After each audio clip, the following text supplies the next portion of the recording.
What's up, guys? Welcome back to King Kraken Sports. Mike here, and today we're actually skipping the tight end class. We're going to get back to that at a later date. I just wasn't really sure how I wanted to articulate my thoughts on tight end class. So today we're going to offensive tackle, and I think another reason that offensive tackle is more of an interesting position to dive into is because since the last time I talked about them, and I'll leave a link in the description and everything. There's been a lot of change in my rankings going back. When I made the video around Christmas, the position was really fucking weak. It's still really fucking weak, but some of the guys that I favored over others, um, you know, going back and rewatching their tape, I've found better players. You know, there's a guy on this list that even at Christmas I still didn't know who he was. So that's just the nature of how bad this tackle class is. I only have one guy rated in the first round. I have two rated in the two rated in the second round. So that's three in the first two rounds. And as far as the first three rounds, the first 2 days of the draft, there's only five. It's a really bad year to need a tackle, and which is bad because if you don't have an offensive tackle, your offense is already extremely limited.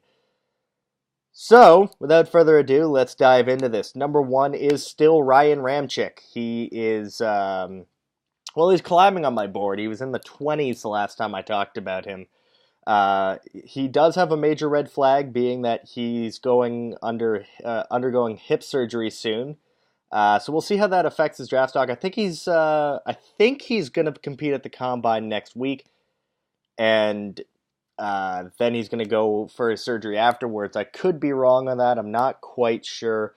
Obviously, interviews are going to be big with him as well because he's a transfer student from a JUCO, so he's only got 1 year of experience. So he's really got to win people over in the interview portion of the combine.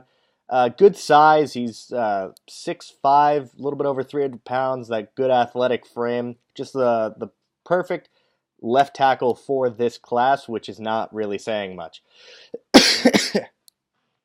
Number two, Deion Dawkins out of Temple.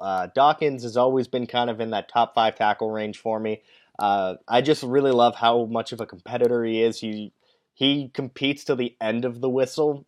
You'll routinely see him knocking someone on their ass as the whistle sounds, and it's the intensity I love to see out of my offensive lineman.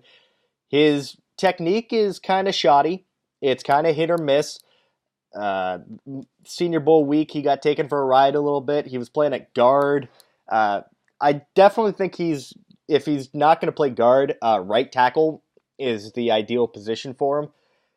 He's just really solid, I think, with a couple years of development. He's 22. He was a natural senior. I think with a couple years of development, he could maybe be able to switch over to the left side, but I think he's a day one starter at right tackle all day. And sadly enough, that's enough to get him into the top 50 overall, which is no indication that this is a weak class, but with tackle being a more sought-after position, it drives his value up, and he may even sneak into the end of the first round. Number three is Cam Robinson.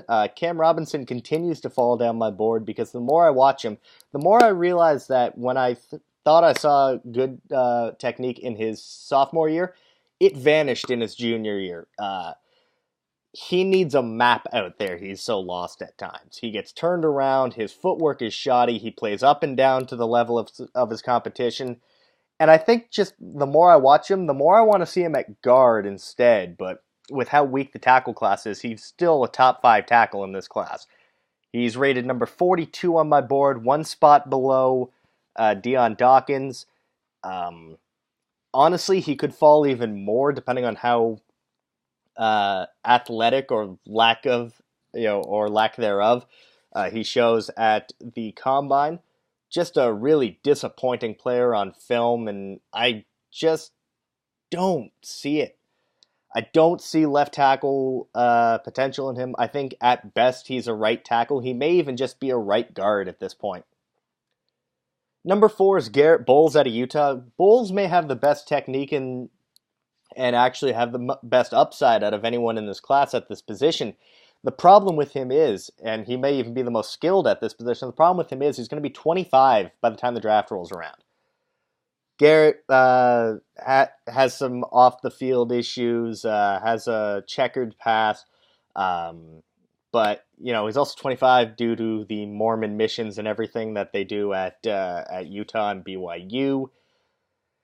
But being 25 years old, only having 1 year of college experience too, because he was a JUCO transfer, it's really, really worrying as far as projecting him at the next level, which is why he remains low on my board.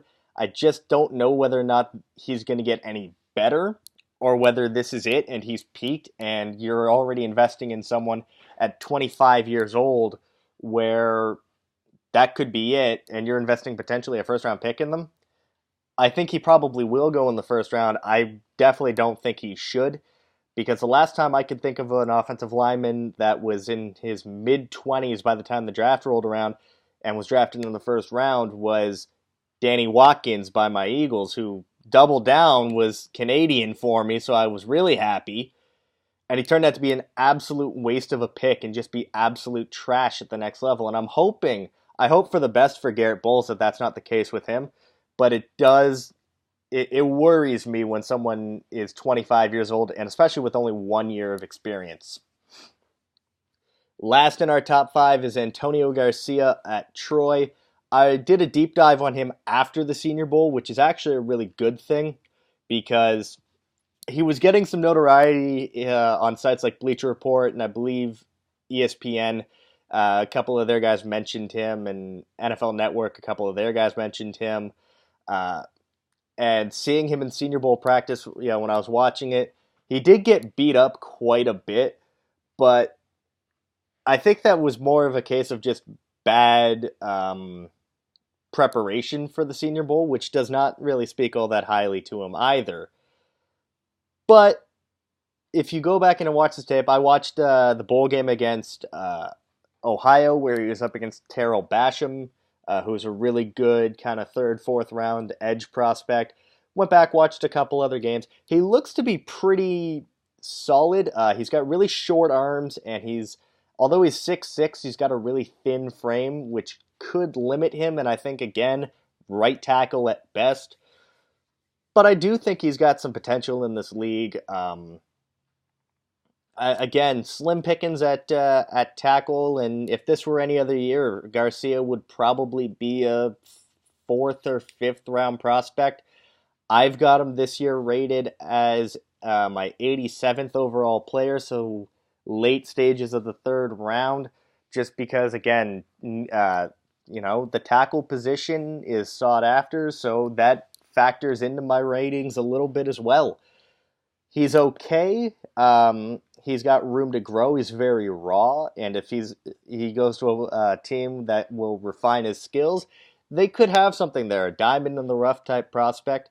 But that's going to do it for today, guys. As always, if you're new to the channel, I do all sorts of videos like this. I do rankings videos, mock draft videos, NBA talk, NFL talk.